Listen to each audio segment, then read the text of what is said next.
There's a new professional podcasting group in town, and the reaction has been rather mixed.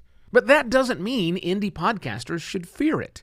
However, those who want to preserve podcasting it was back in 2006, they're going to have a tough time accepting this change.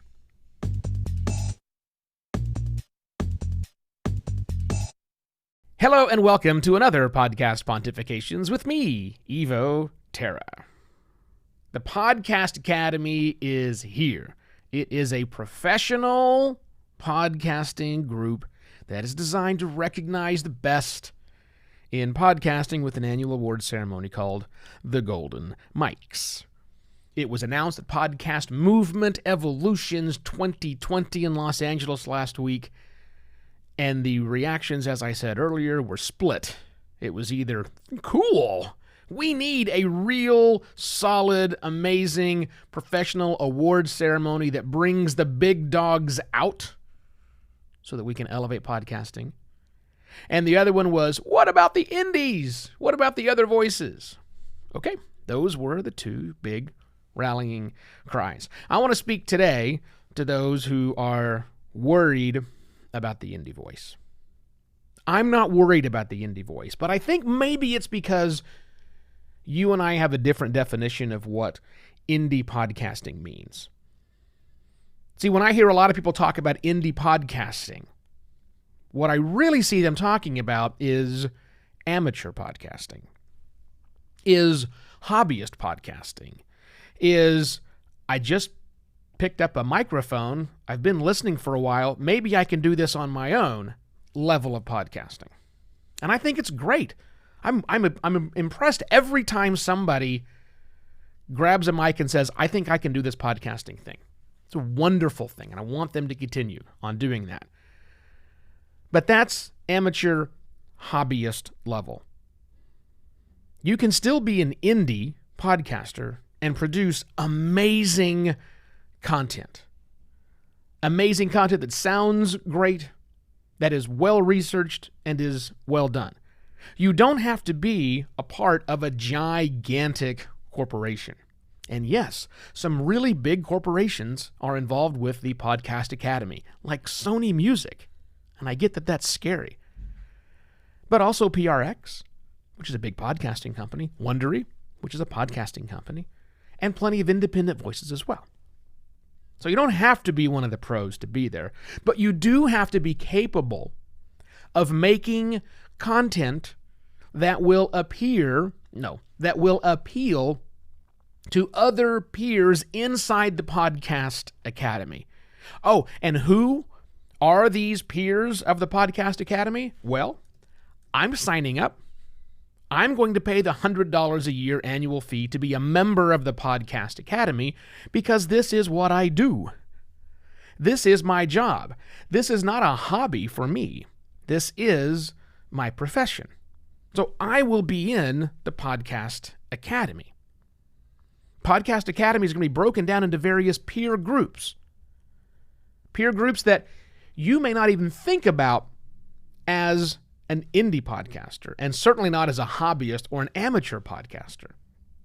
Peer groups of art, creative executive, director, editor, host. Those are three different things, not the same.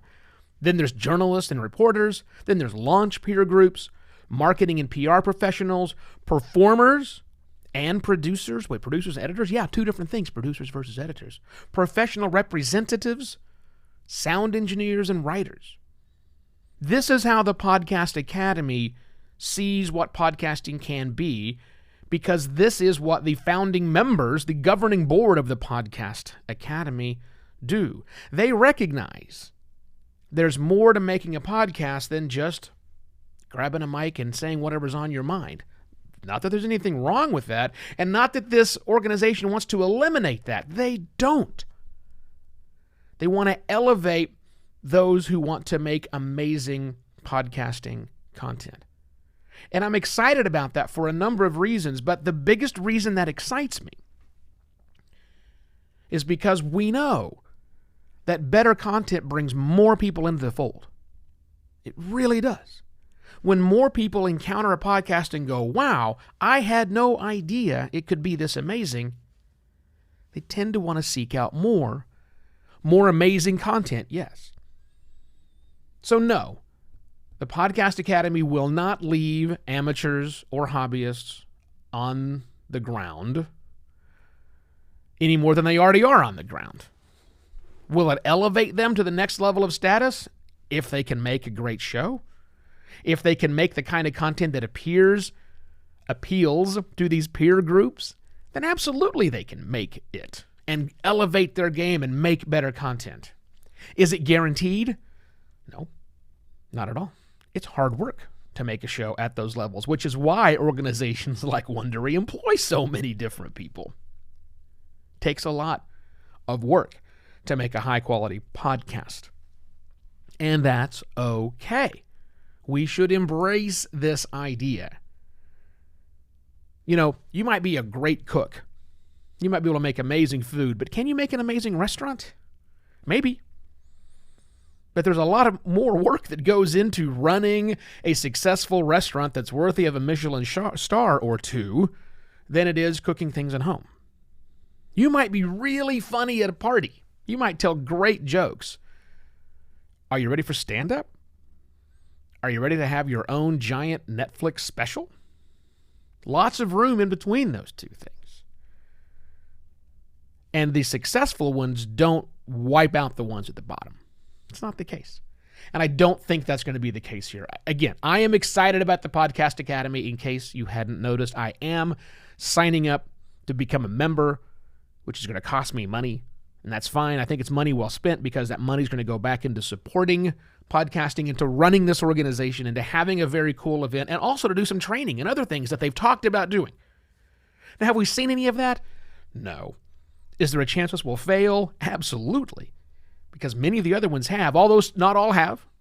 I should point out that there are existing groups out there that do award shows every year, and I hope they continue because we've got plenty of room for all of them. This is just one. And this is one that really has me interested and excited in a way that the other ones haven't done it yet. Maybe it's a flight of fancy. I'm not worried about it. I'm not worried about the independent voices, truly independent voices who are making amazing content. I'm not worried about them. I'm also not worried about the hobbyists or the just amateurs out there.